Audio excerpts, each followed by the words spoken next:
मोठमोठे कार्यकर्ते, मतदार सगळे विवेचनेत होते, सैरभैर होते. मग त्या काळात माझी निवड सगळ्यांनी केली. मला तर राजकारणातला बाराखडी सुद्धा माहित नव्हती.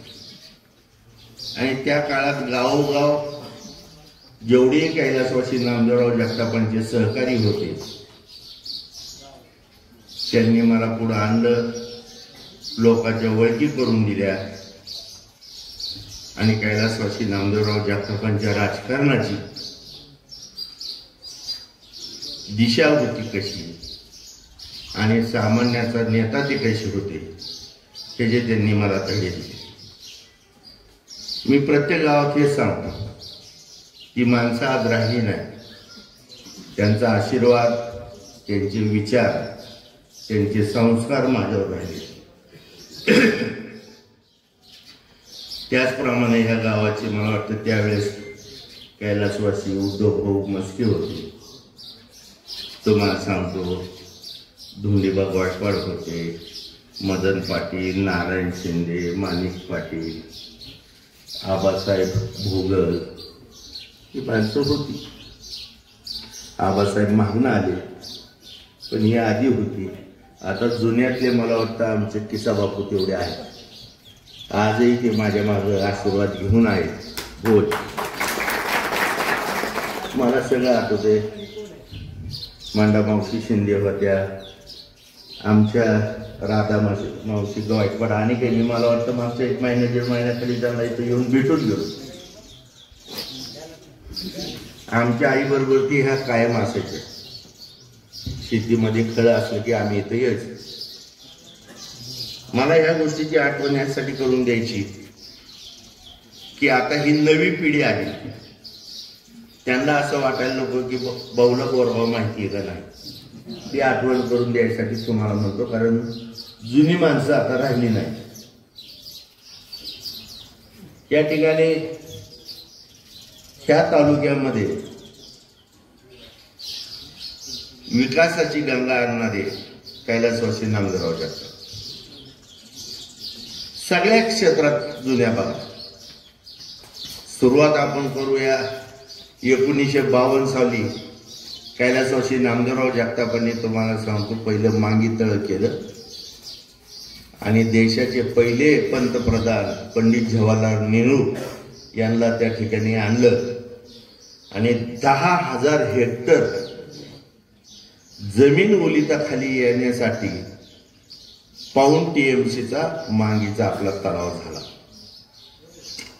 आणि मला वाटतं ह्या ठिकाणी आपण बागायताला सुरुवात केली. हा आमचा सीना काठ आहे. पूर्वीच्या काळात पाऊस भरपूर व्हायचा, आवर्षण प्रवर्षण नसायचं, नदीला पाणी असायचं. त्यावेळेस हा भाग सुजलाम सुकला होता. मला वाटतं अमोल तू तेव्हा जलमला सुद्धा नसतील, कारण आम्हीच लहान होतो. आणि त्या भागातनं म्हणजे मांगी, पोत्र्याखालची काही गावं, निलज, तुम्हाला सांगतो सुपनर वस्ती, या सगळ्याच्या ठिकाणी ते अर्जुन नगर मिरघाऊन पर्यंत हे पाणी गेलं. एवढ्यावरती भागणार नाही म्हणून कैलासवासी नामदेवराव जगतापांनी उजनी धरण आणलं. ते होणार होतं तुम्हाला सांगतो दौंड तालुक्यातल्या पारगावला. नवीन पोर आहेत, ह्याच्यावरती गुगलवरती ह्याची माहिती मिळते, तुम्ही बघा. धनंजय गाडगे नावाची एक केंद्रात वजनदार व्यक्ती होती आणि ते धरण त्यांनी तिथं घेतलं होतं. पण कैलासवासी नामदेवराव जगतापांनी आपल्या देशाचे उपपंतप्रधान माननीय यशवंतराव चव्हाण साहेब यांचे मानसपुत्र नामदेवराव जगताप होते आणि तो हट्ट धरून त्यांनी उजनी त्या ठिकाणी आणली आणि आपला सगळा भाग सुजलाम सुकला झाला. कोळगाव धरण हे पोटेगावला व्हायचं. साईट फिक्स झाली, नकाशे वगैरे सगळं झालं होतं. आणि मला वाटतं आर्थिक तरतूद बी शासनाच्या दरबारात झाली होती. त्यावेळेस भगवान अण्णा शिंदे असतील, आमचे देवराव पाटील पोटेगावचे, तुमचे हे काय बागडे, तुम्हाला सांगतो पाटळीचे त्या दिवशी बाबूराव वाईकर, अशी बरीचशी माणसं होती. बाळेवाडीची होती, भगवान अण्णा होते, प्रभाकर शिंदे होते. ह्या गोष्टीचा उल्लेख मला वाटतं मी काल रात्री पोत्र्याच्या सभेमध्ये केला. मग त्यावेळेस मी सत्तेत नव्हतो. आम्ही शिष्टमंडळ गेलो. शिवाजीराव निलंगेकर तत्कालीन मुख्यमंत्री त्या काळातले, त्यांनी ही साईट मंजूर केली. त्यांना निलंग्याला पाणी न्यायचं होतं. मग बाबासाहेब भोसले तुम्हाला सांगतो मुख्यमंत्री झाले आणि 88च्या काळामध्ये किंवा 87च्या काळामध्ये, मला नक्की तारीख आज आठवत नाही, नागपूरला अधिवेशन होतं आणि आम्ही 3 जीप घेऊन गेलो भरून. त्यावेळेस भागवत आपा वगैरे ही मंडळी आमच्या बरोबर होती, मच्छिंद्र पवार देवीच्या माळावरली. आणि त्या ठिकाणी आम्ही सुशीलकुमार शिंदेला गाठलं. त्यांनी पवार साहेबांची वेळ घेतली आणि आम्हाला त्या ठिकाणी सचिवालयात विधान भवनला बोलवलं. पवार साहेब त्यावेळेस वजनदार नेते महाराष्ट्रातले आणि बाबासाहेब मुख्यमंत्री होते. आणि त्या ठिकाणी त्यांच्या दालनात गेल्यानंतर आम्ही हे सगळं सांगितलं की आमची नदी पलीकडच्या गावं एवढी चांगली, ही सगळी कशी जातात आणि साईट का फिजिबल नाही. हे जामखेडच्या बाजार तळात पाणी जाणार होतं, इथलं बॅकवॉटर. मग आम्ही सांगितलं की कोळगाव हे साईट फिजिबल आहे, गावही जात नाही, जमिनीही जास्त जात नाही आणि पाणी भरपूर मिळतंय. हे 7 TMC जो होतं ते 17 TMCच आहे आणि अनेक उंची वाढवली तर मला वाटतं ते जवळजवळ 25 TMCच्या घरात जाईल. अधिकारी बोलवले त्या खात्याचे, औरंगाबादचे अधिकारी बोलवले, सीना नदीच्या वॉटर अकाउंटचा सगळा हिशोब काढला, पाणी हे सगळ्या गोष्टी करून. आणि त्या ठिकाणी पोटेगाव कॅन्सल करून कोळगाव केलं. आणि ज्या वेळेस तुम्हाला सांगतो मी 90ला तुम्ही मला आमदार केलं, त्यावेळेस मी मोठे बाप्पाने तुम्हाला सांगतो कोळगावसाठी निधीचा तरतूद झाली अर्थ खात्यात आणि धरणाच्या कामाला सुरुवात झाली. आणि ते धरण झालं. त्याच्या भूमिपूजनाच्या वेळेस माझं भाषण त्या भागात खूप गाजलं होतं की शेजाऱ्याला साहेब पोरं होत आहेत आणि आम्ही घुगऱ्या कवर वाटायच्या, असं माझा त्या ठिकाणी उल्लेख झाला होता. पण आज खूप थोडी लोक आहेत त्याला साक्षी. मी आठवण करून देण्यासाठी ह्या गोष्टीचा उल्लेख केला. बंधूंनो, आज विधानसभा लागली. मागच्या वेळेस सुद्धा तुम्ही मला माझ्या म्हणण्याला, माझ्या विचाराला सन्मान देऊन आपण माड्याचं पार्सल आणलं होतं. आता त्यांनी दिवाळी खाल्ली, त्याला परत पाठवायचं. पण बरेच जण म्हणतात भाऊने आणलं. आबा का उल्लेख करत नाही ह्या गोष्टीचा माहित नाही. जरा आबा तू बी खरं सांगायचं, आधी मी आणलं नंतर भाऊने पाळलं असं तू म्हणते. आणलं ह्यांनीच, मी नाही आणलं.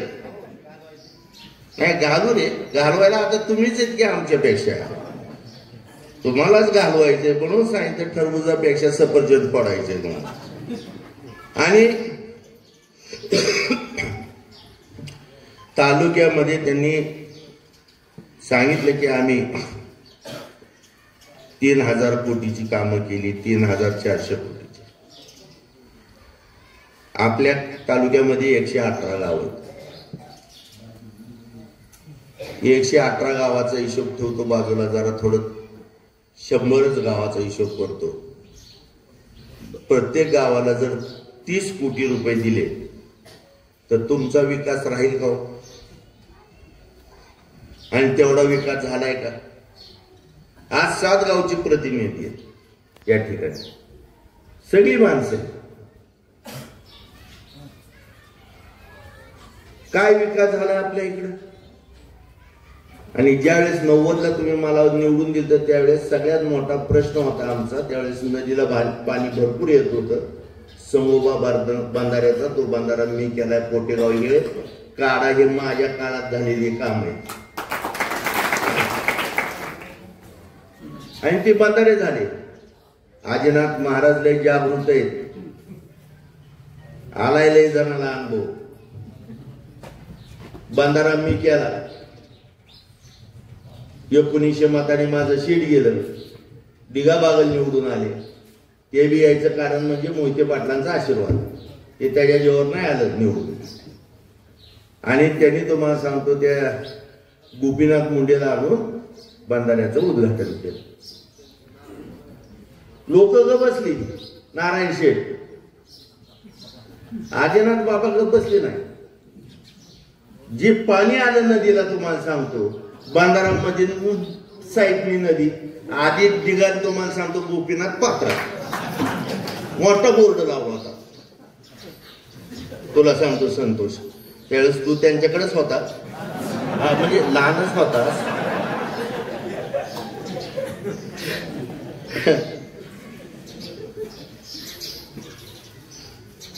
गेलं असं 3 वेळा झालं. 3ही वेळेस तो बोर्ड शेवट महाराज बुवापाशी आला. आपण ते देऊळ वर घेतले महाराज बुवाचं. बरोबर आहे का नाही? दिलमेश्वरला जाणाऱ्या रस्त्यात तिथपर्यंत आला. चौथ्यांदा त्यांनी लावला नाही. आणि ज्या वेळेस तुम्हाला सांगतो ते झालं नाही तोपर्यंत आजपर्यंत बंधाऱ्याला केसभर सुद्धा कुठं बंद झाला नाही. ही म्हणतो ना देवाच्या काठीचा आवाज नसतो, ही ठोका असतो असा. तिथं लबाडी चालत नाही. बंधून पोटेगाव असं संगोबा असं उद्या आपल्याला आबा त्या संगोबा बंधाऱ्या जुनं होतं तिथून ते बोरगावालाचा सुद्धा सीमेवरचा आपल्याला भविष्यात मोठा पूल घ्यायचा आहे. आणि हे माझं स्वप्न आहे. हे आपल्याला मांडायचंय जुन्या रस्त्यावर आणि तिथनं वाहतूक करायची. ह्या बाजूने रस्ता अपुराही पडतो, बंधारा आहे, धोका आहे. तो रस्ता आपल्याला मोठा पूल करायचा आहे जसा आवाटीला झालाय. आणि ह्या 7 गावच्या लोकांच्या रस्त्यात आता तुम्ही सगळ्यांनी इथं भाषणात बोलले. हा डांबरी 2 टप्प्यात बोरगाव ते घारगाव माझ्या काळात झालाय. त्याच्यावरती हा झालेला नाहीये. आता जरी उकारला असला तर त्याच्या कडेला तुम्हाला सांगतो कच टाकली. पहिली 2 पायली पाठीत बसली एवढी. ते रस्त्यावर किती हे झाली. आणि हे रस्ता काय तुमच्या विकासासाठी नाही केला. इलेक्शनला जर कमी जास्त झालं तर ठेकेदारले हरामखोर असतात. ते म्हणतात आता तुम्ही पडलाय, नवीन आमदार आलाय आणि तुम्हाला कशी टक्केवारी द्यायची म्हणून ती पटकीन करून घेते. माझ्या हात काय ही टक्केवारीसाठी संजय शिंदेने तुम्हाला सांगतो की उकरले. मी कोपऱ्यावर त्या बंधारा ओलांडला. तिथनं हा रस्ता आता मला वाटतं चालू झाला. मी हसायचो गाडीला. आबा माझ्या गाडीत होतो. म्हणलं का हो भाऊ हसता? आता काय सांगावं, मी आपला हसतच होतो. त्यांनी परत विचारलं आबाने का हसता? म्हणजे लहानपणी आपल्याला अंगाला गुदगुल्या केल्यावर हसू यायचं. मग मी म्हणलं आता गाडीत बसतोय तरी खालीच गुदगुल्या व्हायला लागल्या.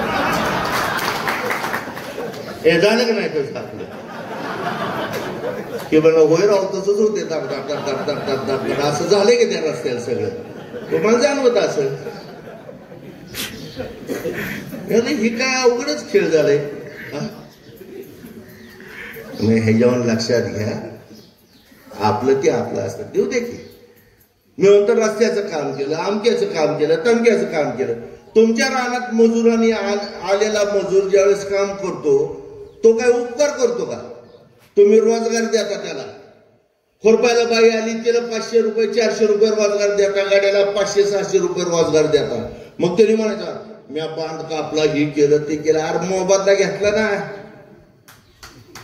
हे सांगतो मी एवढं काम केलं तेवढं काम केलं, मताचा मोबदला दिला ना तुम्ही. तुम्ही रोजगार दिलाय का नाही? मग ह्याने उपकार म्हणायचं काय कारण आहे? आणि तुमच्या माहितीसाठी सांगतो, त्या काळात आपल्या ह्या कोपऱ्याला महाराज बुवा ते बेटाच्या त्या कोपऱ्याला आपण बुडीत बंधाऱ्याचा प्रस्ताव दिलाय, सर्वे झालाय. पण तुम्हाला सांगतो या संजय शिंदेने मुद्दाम तो पेंडिंग ठेवला. त्याला अर्थ खात्यातनं तरतूद होऊन दिली नाही.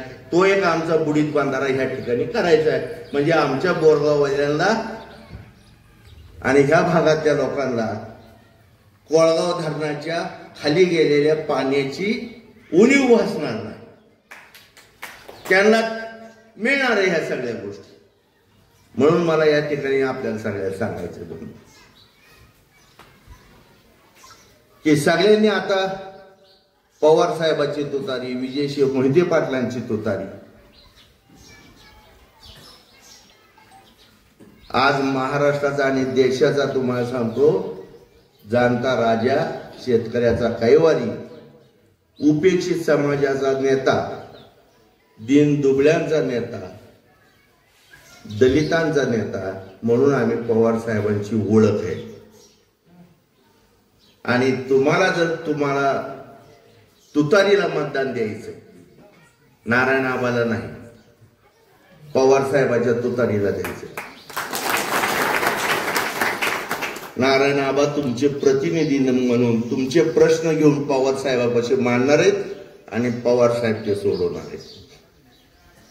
म्हणून तुम्हाला आपण पूर्वी नाही का ते नवरी आणायला कोणाला पाठवायचं? मुराळी कसा मुराळी आपला तिथं मुंबईत पाठवायचा आहे. हे मुराळ्याकडे साहेब विकास देणार आहेत, तुमच्या अडचणी देणार आहेत आणि त्या सुटणार.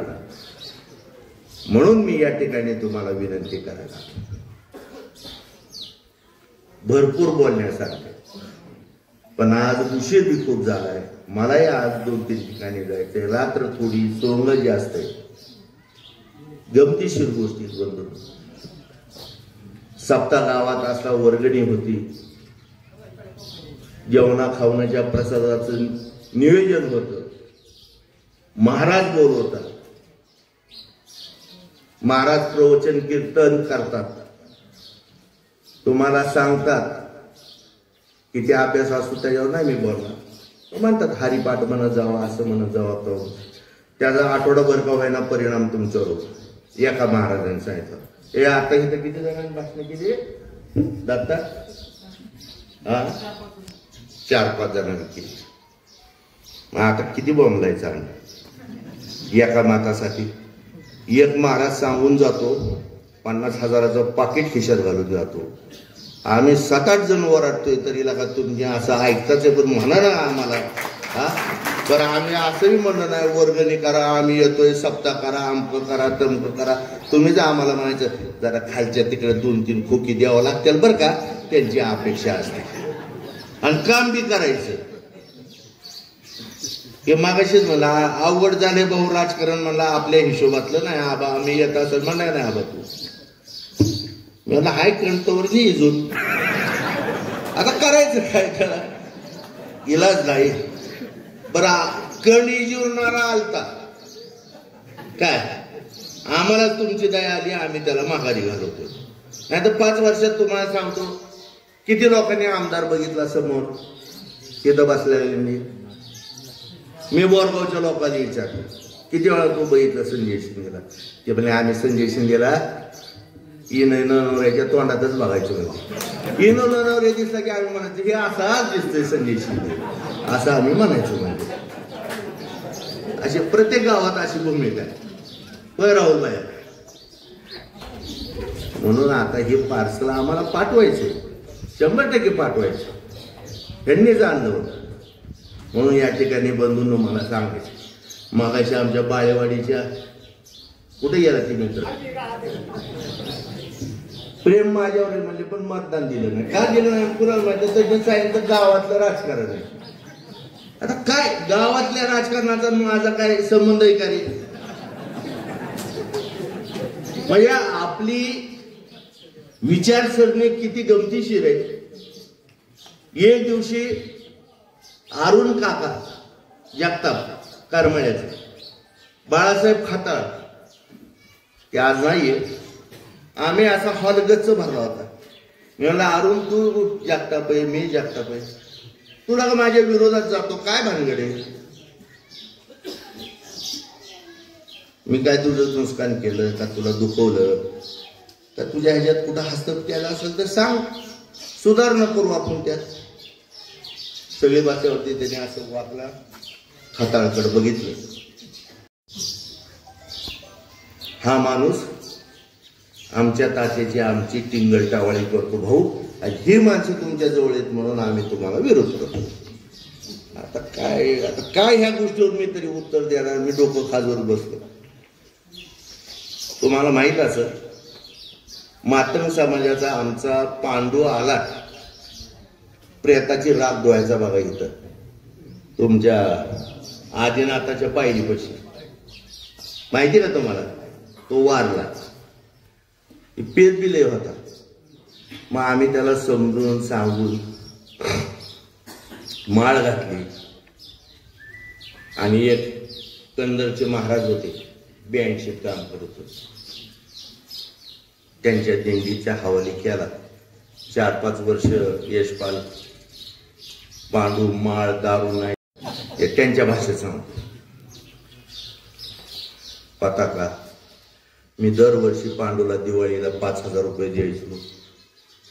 पटके द्यायचो. पटके म्हणजे सत्काराचे झालेले आपले द्यायचो. त्या काळात शाली द्यायचो. त्याला ज्वारी द्यायचो गहू द्यायचो. का तर आपल्या विचाराने एक चांगला माणूस आध्यात्मिक आहे. त्या दिवशी गंमत अशी झाली जो मागाशी विषय चालला होता अरुण काकाला काय उत्तर द्यायचं म्हणून मी डोकं खाजून बसलो. तर आमचा पांडू झुलत डुलत आला. पटका नाही माळ नाही गंध नाही काय नाही. आम्ही ते बघितल्यावर तर जरा शून्यातच गेलो डोकं. म्हणलं ही वाल्या कोळ्याचा वाल्मिक ऋषी झालेला मी बऱ्याच वेळा ऐकला. परत वाल्मिक ऋषीचा वाल्या कुळी झाला कसा हे म्हणून मी त्याच्याकडे बघत होतो. मी 2 शिव्या हसाल्या. नालायक माणसा आमकं तमकं पांड्या म्हणला काय सगळं छोट्या म्हणला मालक तुम्ही मला जोड्याने हाना म्हणला. पिलेला होता. अरे म्हणलं झालं काय. परी त्याला दिल्ली मुक्कामाला होती. रात्री काहीतरी 1-1:30ला पांडू बाथरूमला उठला. महाराजांच्या पालात वाकून बघितलं महाराज झोपलेत का. त्यावेळेस महाराजांच्या कुणाबरोबर तरी सेवा चालू होती. पांडूने ती बघितली. पांडूने देव माळा खेळत तोडून टाकल्या आणि पांडू आला. मारुतीच्या मंदिरात उभा आहे. दक्षिणमुखी मारुती. मी लाबाड कधीच बोलत नाही. देवळात असू नाही तर कुठेही असू मी कधीच लाबाड बोलत नाही. सगळं म्हणला छोटे म्हणला. मी आपलं थोड्या वेळ शांत बसलो. म्हणलं काय कुणाचं बघितलं तू. म्हणलं महाराजाचं. म्हणलं वारी कुणाची होती. म्हणलं पांडुरंगाची. मी म्हणलं देवाने असं करताना बघितलं का. हे म्हणलं असं नाही देवाचं काय कारण. मग म्हणलं मूर्खा हरामखोरा लका गावातलं धरलं आणि मला सोडलं वगैरे. पण त्या अरुणला सांगितलं ही चेष्टा करतय आणि तू मला सोडतोय. ते बी असंच झालं काय म्हणजे काय विचार सरण्यात आपल्याला काय. ही त्या पार्टीला म्हणून मी ह्या पार्टीला काय. गमतीशीर गोष्टीत बदललो म्हणून जरा विचार हा नेहमी चांगला ठेवा, सत्सविवेक बुद्धी ठेवा. ह्या गावात सुद्धा अनेक पार्ट्या आहेत, मारुती एकच आहे ना. मग मला सांगा, आमच्या पार्टीचा माणूस जर मारुती रायाचं दर्शन घेऊन गेल्यावरती विरोध पार्टीचा माणूस म्हणतो का ह्याच्याकडे आम्ही येणार नाही, दर्शन घेणार नाही? होतं का असं? मग आमच्या बाबतीत तेच झालं ना. आम्ही म्हणतो तुमच्या गाव लेवलला, आम्ही तुमच्या ग्रामपंचायतीत भाग घेतो का, आम्ही तुमच्या सोसायटीत भाग घेतो का, तो तुमच्या लोकमतावर. तुम्ही गावात काम करताल, तुम्हाला लोक स्वीकारतील. तुम्ही गावात नाही काम केलं तर लोक तुम्हाला नाकारतील. मग हे वरपासून खालीपर्यंत ही शृंखला चालूच राहणार. म्हणून मला या ठिकाणी तुम्हाला सांगायचं, बऱ्याच गोष्टी बोलायच्या, पण सकाळी 9 मला तर वाटते तुम्ही 8 वाजल्यापासून आमची वाट बघत असाल. आम्हाला यायला उशीर झाला. रायगाव ढगाटे वस्ती, आमचे वाघमारी वस्तीवर जायचे, पाहुणे रावळे, थोडस तिथेही सांगायचे. संजय शिंदे जायचं. हा 50? हा नाही लिहित ते सांगितलं. करमाळ्याच्या शेवटच्या टोकाचं गाव आहे, नगर जिल्हा लागतो, पुनवरच्या पलीकडं कानवाळा नदीच्या. आणि जयवंत भाऊंच्या चुलत्याची सासरवाडी दगडवाडी, तिथं सुद्धा म्हणला मी रस्ता दिला. आता आमचा चुलता खुश झाला असेल बरं का, कारण त्यांना बी देता आला नाही, ह्यानी दिला. आता ती द्यायला लावलं, मीच मागच आपण प्रस्ताव दिलाय, सगळं दिले. आता माझ्या चुलत्याचं आता काही काढायचं कारण आहे का? तिथं फक्त मुरुम टाकलाय, बाकी काही केलं नाही. ह्यो रोज गावाकडे येतो जातो, ह्याचा भाऊ कंदरला राहतो, तिथं कमरे एवढ्याला खड्डे काय, आणि ह्यो आमच्या चुलत्याच्या सासरवाडीला उलटायला गेला. राजकारणामध्ये गोलमाल, सगळं गोलमाल. आज टीव्ही जरी बघितला तर तुमच्या हिताचं, तुमच्या संरक्षणाचं ह्याचं काय नाही. भांडणं, खोकी, पैसा, भ्रष्टाचार, लबाड्या, शिव्यागाळी, ह्याच्याशिवाय ह्या टीव्हीवर काय दिसतं मला सांगा? बघू वाटत नाहीत बातम्या. जर आपल्या सोयाबीनला 10,000 रुपये भाव घ्यायचा असेल, उडदाला घ्यायचा असेल, कांद्याला घ्यायचा असेल, ऊसाला घ्यायचा असेल, अन्य तुरीला घ्यायचा असेल, ज्वारीला घ्यायचा असेल, दुधाला घ्यायचं असेल, तर बंधूंनो तुम्हाला पलटी करावाच लागल. आणि जर तुम्हाला जर हे करता आलं नाही तर तुमच्या एवढं दुर्दैवी कुणी नाही. मग तुम्ही मतदार घर जाळून कोळशाचे व्यापारी होतात. मी 100% सांगतो. मला बरंच बोलायचं होतं, पण विजय झाला आणि होणार आहे. सगळ्यांचे आशीर्वाद, पवार साहेबांचे. आज आमचा हक्काचा जसा तुम्ही खासदार निवडून दिलं धैर्यशील मोहिते पाटलांना, निश्चित तुम्हाला सांगतो तुमच्या मताचं मोल झालं. ही फिलिंग जर नाही तुम्हाला झालं की गरिबाचा आमच्यातला खासदार आम्ही निवडून दिलाय, त्याच पद्धतीने भविष्यात राजकारणात होणार आहे. आता मगाशी बरेच लोक माझ्या कानाला लागायचे, कुणी काय सांगायचं, कुणी काय सांगायचं. आमची बरीचशी जुनी माणसं इथं नाही आहेत. आमचे नवनाथ मस्के नाही आहेत, वकील साहेब नाही आहेत. त्यांनाही आहेत का वकील साहेब? बर बर बर वकील साहेब. मग तुम्ही असल्यावर न्याय मिळेल. आमच्या बेटावरला आमचा तात्या शिंदे बी रुसलाय वाटतं. कुठे आहे तात्या? आला आला. मग आता या सगळ्यांनी एकत्र यायचंय. आमचा दलित समाज, आमचे तुम्हाला सांगतो मोची चांभार समाज, त्यांचे तर केवढे मोठे रुईदास, संत रुईदास, त्यांचा आदर्श असा तो समाज आहे. आता त्याची गोष्ट सांगितली असते पण वेळ नाही होईल. म्हणून मला या ठिकाणी सांगायचंय, आमचे भोगल कंपनीला आहे सांगायचंय, सगळ्या भोगल वस्त्यांना सांगायचं. आता तुमची माझी ओळख सुद्धा नाही. त्रास द्यायचा, तुम्हाला वाईट बोलायचा, तुमचं नुकसान करायचं तर संबंधही नाही. मग या भोगल कंपनीला मी हात जोडून विनंती करतो ना का तालुक्याच्या विकासासाठी मत द्या, आणि मत देताना मला शिवी देऊन मत द्या. तुतारीला मत हाणताना ह्या जयवंतराव असं करून दे बाबा, पण दे, तुझ्या कल्याणासाठी देतो असं मी सगळ्या भोगल असतील कुणी असतील जेवढे विरोधक असतील सगळ्या गावातील 7 गावातील लोकांना सांगतो. तोही मित्रा सांग मागाची गोष्ट आणि आता मतदान कर. काय एवढंच या ठिकाणी सांगतो, तुमच्या घरातलं भांडण रस्त्यावर आणू नका, गावातलं भांडण तालुक्यात आणू नका, तालुक्यातलं भांडण जिल्ह्यात किंवा राज्यात आणू नका. जिथल्या तिथंच सगळ्या गोष्टी ठेवा. कारण तुम्हाला सांगतो किती भारी चप्पल असली तर ती तुम्हाला सांगतो दाराच्या बाहेरच सोडायची असते, आणि किती तुम्हाला सांगतो फाटकी पिशवी असते तर घरात नेऊनच कुठेला अडकावं लागते. हे जरा समजा, आणि आपलं ते आपलं असतं. म्हणून पवार साहेबाच्या तुतारीला म्हणजेच तुमच्या होणाऱ्या ससे होलपट आणि तुम्हाला होणाऱ्या त्रासाला पर्याय म्हणून तुम्ही तुतारी वाजवणाऱ्या माणसाला मतदान करावं.